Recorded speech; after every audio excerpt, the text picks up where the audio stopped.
হ্যাঁ সালমা, এই যে দেখো আমার বেগুন গাছে ফুল ধরেছে। এই যে একটা বেগুনও ধরেছে, দেখো এটা আমার ছাদ বাগানের। এই যে বেগুন, বেগুন ধরেছে, এটা ছোট, এখন ছোট বেগুন।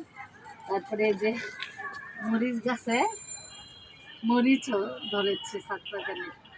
আল্লাহ দিলে এভাবে ধরলে ইনশাল্লাহ আমার রোজার মাস খাওয়া হয়ে যাবে।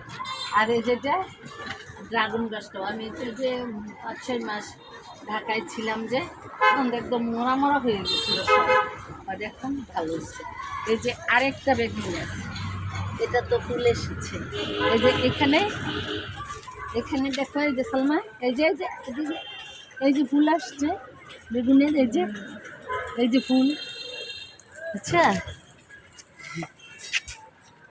আর এই যে আরেকটা বেগুন গাছ, আবার এই যে মরিচ গাছেও মরিচ ধরেছে।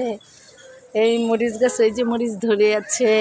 এই গাছটা বেশি সার পাইছে তো, এর জন্য মারা গিয়েছে, এর জন্য পরিচর্যা করে দিতে হয়।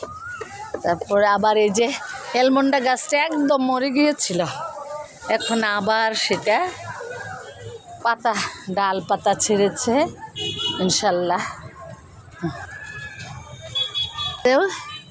মরিচ ধরেছে, এই মরিচ ধরেছে। এটাও একটা ড্রাগন গাছ লাগিয়েছি, আর এগুলো আমার পাতাবাহার গাছ।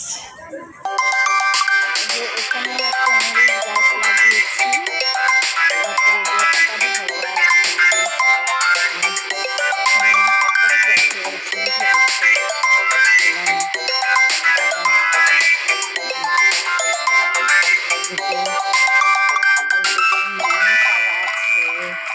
বিভিন্ন গাছগুলি আছে, এগুলো আমাদের সময়